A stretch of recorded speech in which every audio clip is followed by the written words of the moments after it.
There is a common belief that conflict between the US and China is inevitable. Though it's not totally untrue, I don't think that's totally true either. My contention is that a rivalry between the United States and China is inevitable. Despite being the two most powerful nations in the world, they have quite different ideas about how the world ought to function. America is a democracy, and China is an autocrat that undoubtedly wishes to further its own political ideology. China views Taiwan as a renegade colony, while the United States recognizes it as an independent nation with all rights save name. China feels that every nation should be able to restrict the internet as it sees fit, whereas the United States supports an open global internet. Excerpts from the novel 2034, which imagines a full-scale conflict between the United States and China that starts in the South China Sea, are published in Wired's February issue. Given its status as a significant international waterway, one of the world's major areas of controversy is the South China Sea. Would a battle between the United States and China most likely go like this?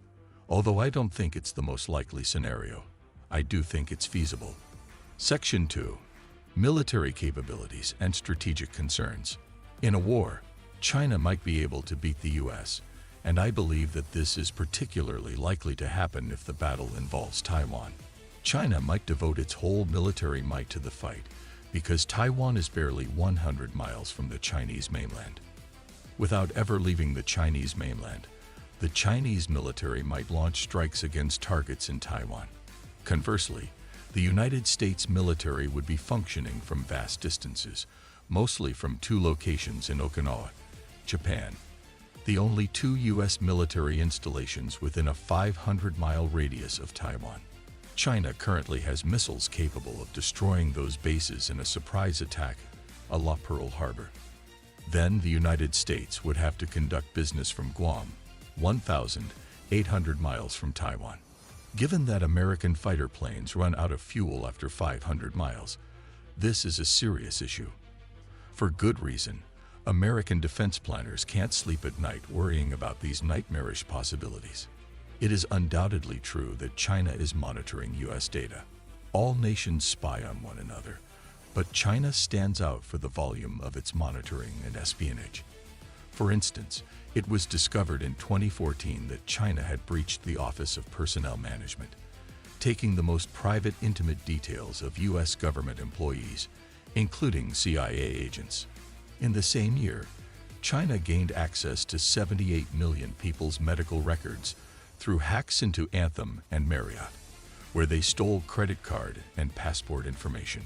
Given China's long-standing efforts to obtain personal information about Americans, it is not unexpected that apps such as TikTok are currently causing worry.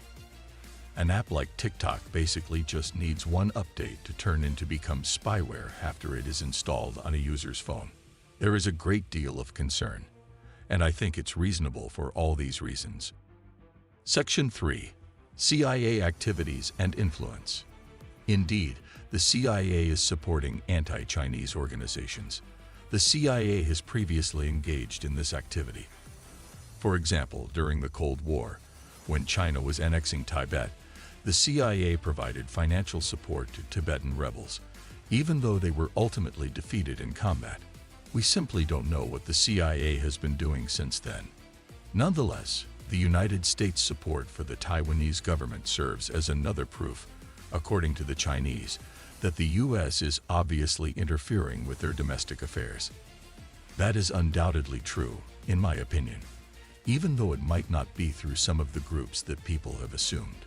There is no concrete proof to back up the theory that the CIA finances the Falun Gong, a Chinese religious sect, but that is how some people see it.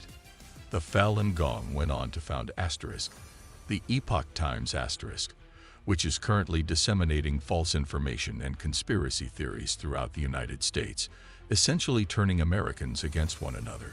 If the CIA is funding the Falun Gong, they are engaging in some major interference. Section 4. U.S. role in global peace and China's internal stability.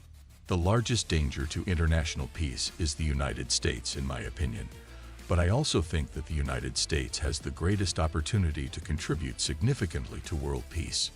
When the USA, the most powerful nation in history, throws its support behind something, the world is changed, whether for the better or worse. The U.S. has overthrown several regimes in the recent few decades.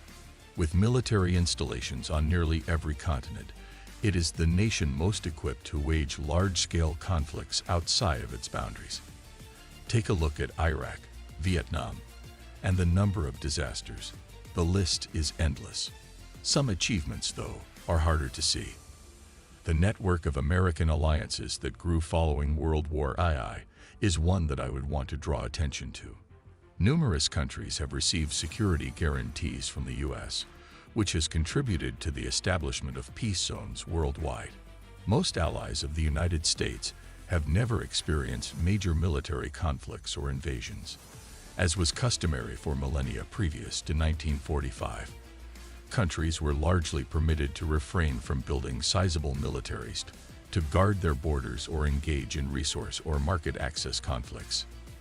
Therefore, while it is true that the U.S. has the ability to destroy the world, and it has threatened it in a number of ways, it also possesses the capacity to greatly increase global peace and prosperity.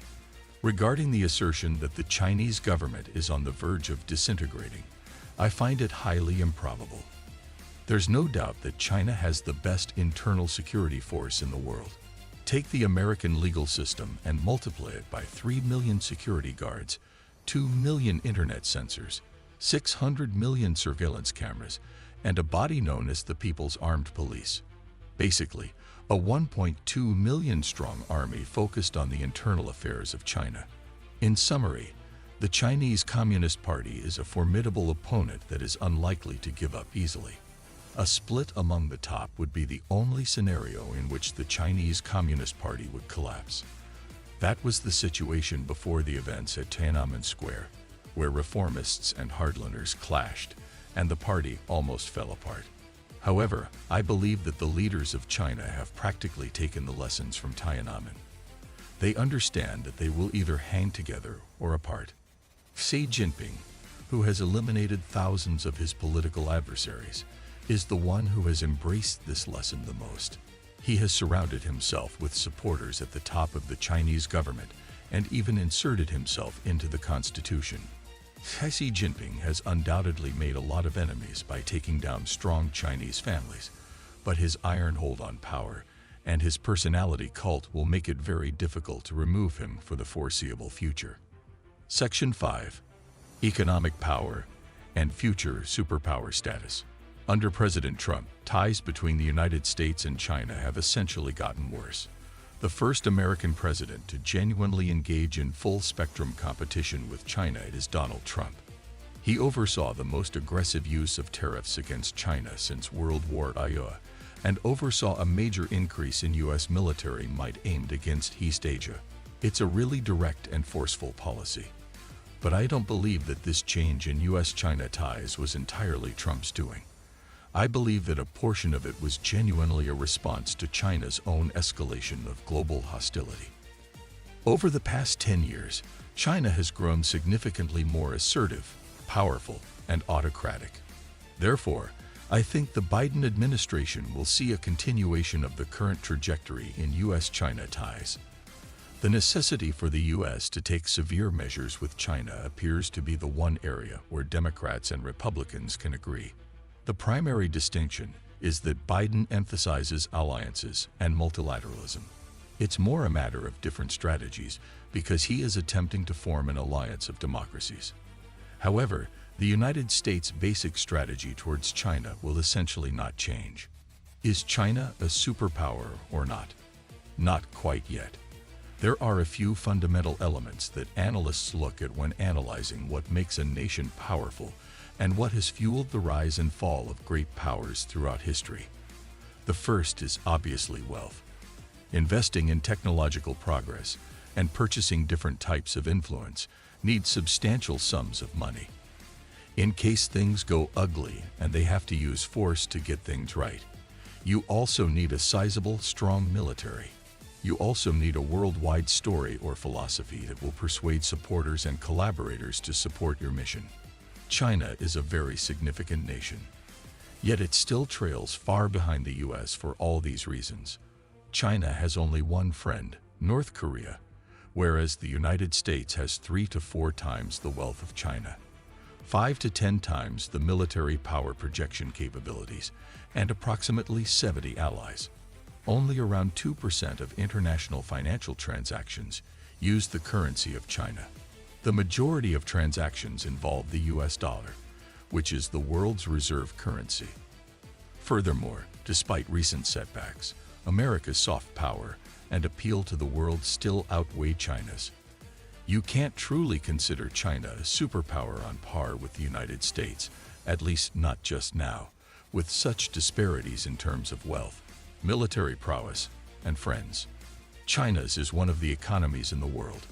Over the years, China has steadily grown from a country primarily controlled by peasant farmers to one with a growing middle class.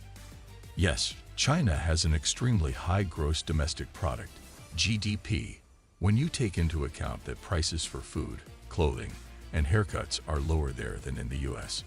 Nevertheless, a large GDP does not equate to actual wealth or a robust economy. If you enjoyed this video and found it insightful, don't forget to hit that like button and subscribe for more content. Leave a comment below with your thoughts on the relationship between the US and China. Do you think the tension is as significant as it seems? Your input could be featured in our next discussion. Stay tuned for more videos, and see you in the next one.